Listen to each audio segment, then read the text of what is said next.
I suppose it all started when I was a child. I grew up in rural Berkshire, and back in the 70s, there's not a lot to do in rural Berkshire apart from the countryside. Yeah. So my brother and I, we used to just spend most of our spare time enjoying the countryside. So you get to know the traits of the animals and the birds and everything, and it's a wonderful opportunity as kids to sort of be part of nature. And once you've got that in your blood, I don't think you ever lose it. And in terms of the kind of formative years, I mean, what a thing to be into. Nowadays, you just look at it on the screen and go, oh yeah, that's nice. But actually to live it, see it, breathe it, and then document it, Yeah. which is kind of what you do now. I mean, your social media feed is full, in my opinion, of exquisite photographs and just catching those moments of everyday things, but also some really rare things as well. So when did that start, and how's that blossomed over the years? Again, that started way back as a child, because I had one of those little tiny Kodak Instamatic cameras, and it had a little cartridge in the back. Nothing like what you can get now. So you used to send the film away and get it developed and stuff like that. So having been through university, you have to go through your years of work. And I was working in Bristol.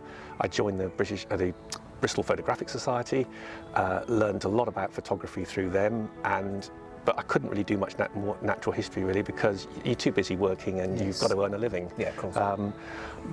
But over the years, once you get over that sort of big sort of how do I survive in the world, you can start looking at your hobbies and your interests. And I had more of an interest in actually aviation photography, so I got myself a decent camera, a nice big lens, and I started to do a lot of aviation. I really loved that.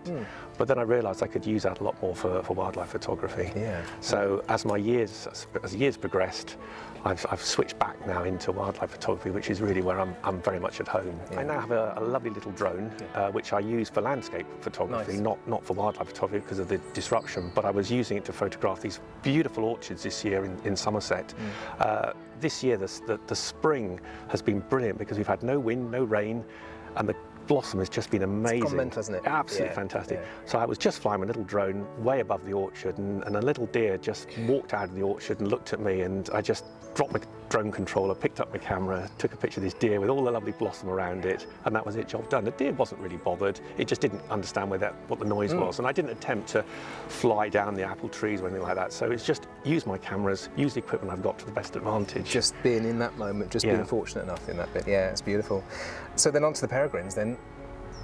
Presumably that's something that's kind of also been there as you've grown up, but either it's a happy kind of juxtaposition or you were headhunted, who knows, but this now here at the Minster and other places has become a sort of separate passion perhaps. Yeah, it has become a separate passion, and I wouldn't say it was headhunted, it was just an opportunity that presented itself and I jumped into it. So the project was set up back in 2017 and I was spotted around the tower taking pictures, and they asked me would I like to be part of the project, be integrated in it, and I said absolutely. I only live about 20-minute drive away, so it's easy to get in and out, and it's been a great project to be part of. It was well funded by the Somerset Ornithological Society and Falcon coaches and a bit of crowdfunding, so that's where we got the money for these 4 fabulous cameras that are fitted up on the tower, so we can monitor everything that goes on 24/7. It's quite a small team, but we're hugely supported by Toby, the vicar at Taunton Minster, and the team here. They all love it. He's wonderful as well, he's passionate about it too. And so where do you see it going as we're serenaded by the bells? Where in the next sort of 10 years or so you're going to go, do you think? I suppose in the next 10 years I'll just do more of the same. I'm quite happy with photographing the wildlife in the southwest. It's so easy to think, I'll go to the Galapagos Islands or I'll go to Svalbard or something like that. But no, there's so much here, and it changes every year. You're thinking, it's always going to be the same, but it isn't. You see different things. I mean, down on the Somerset levels, they have these amazing emergence of dragonflies at this time of year, especially in May, and you get hundreds of them all coming out of trees at the same time, and just to see that at dawn is worth its weight in gold. Your passion shines through, and just the grin on your face. And also, without going into the territory of climate change, who knows what's going to be coming our way as the climate changes and what new things you'll see anyway. That's probably for a different day, but for the time being. Fascinating stuff. Thank you very much. Thank you, Charlie.